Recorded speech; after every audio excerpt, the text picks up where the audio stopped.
రాష్ట్రంలో 5 ఏళ్లు నియంతృత్వ పాలన సాగడంతో అటు ప్రజలు ఇటు వ్యాపారస్తులు తీవ్రంగా అవస్థలు పడ్డారని, అరాచక పాలనను అంతమొందించేందుకే ప్రజలంతా కూడా టీడీపీ వైపు మొగ్గు చూపుతున్నారని మాజీ మంత్రి డాక్టర్ పొంగూరు నారాయణ తీవ్ర స్థాయిలో వైసీపీ ప్రభుత్వ పరిపాలన విధానంపై మండిపడ్డారు.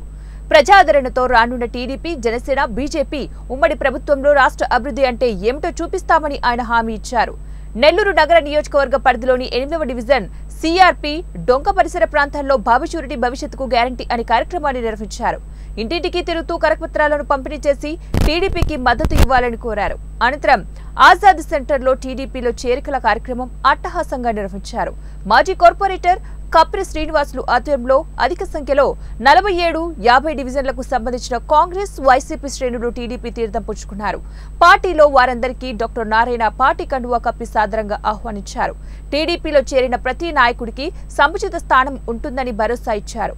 ఈ సందర్భంగా మాజీ మంత్రి డాక్టర్ పొంగూరు నారాయణ మాట్లాడుతూ తీవ్ర స్థాయిలో వైసీపీ ప్రభుత్వంపై ధ్వజమెత్తారు. రాష్ట్రంలో 5 ఏళ్లు అరాచక పాలన సాగిందని మండిపడ్డారు. నియంతృత్వ పాలనతో ప్రజాస్వామ్యాన్ని మంటగలిపారన్నారు. డెవలప్ లేకుండా చేయడంతో పాటు దాడులు, కుట్రలు, అక్రమాలను ప్రేరేపించేలా వైసీపీ పాలన సాగిందని ఆగ్రహించారు.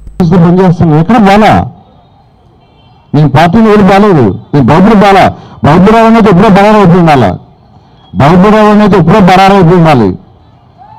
కేసులు పెడుతూనే ఉన్నారు, జరుగుతూనే ఉన్నాయి. మీకు అంతా తెలుసు.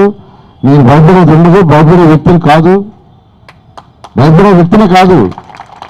నేను ఎంత మంచిగా ఉంటానో అవసరమైతే అంత తిరుక్కునే వ్యక్తిని. మీకు అందరూ చెప్తున్నాను, నెల్లూరులో దీన్ని ఒక మంచి స్మార్ట్ సిటీ, భారతదేశంలో వన్ ఆఫ్ ది బెస్ట్ సిటీగా చేయాలనేది నా కోరిక. ఖచ్చితంగా చూపిస్తాను. నేను మాటలు చెప్పను. 2014లో ఓటు అడుగులా మంత్రిగా, 2019లో ఓడిపోయా. బడ్జెట్ మా చేతిలో లేదు, రాష్ట్ర బడ్జెట్ లేదు, కార్పొరేషన్ బడ్జెట్ లేదు. ఇప్పుడు బడ్జెట్ ఒకళ్ళకి రేపు గెలిస్తే బడ్జెట్ మా చేతిలో ఉంటుంది, గెలుస్తున్నాం బడ్జెట్ మా చేతిలో ఉంటుంది. బడ్జెట్ మా చేతిలో ఉన్నప్పుడు ఎవరో జరిగితే అది చేయటానికి మాకు అధికారం ఉంటుంది. మేము చేయని వారు ప్రశ్నించాలా. కాబట్టి నేను అందరూ చెప్తున్నాను, నెల్లూరులో ఒక స్మార్ట్ సిటీగా చేసుకుంటాం. ఇక్కడ ఈ సెంటర్ని ఆజాద్ సెంటర్ పేరు పెట్టారు. దీన్ని ఒక మంచి సెంటర్గా చేయమని యాక్చువల్గా కాదర్ భాష గారు రిక్వెస్ట్ చేశారు.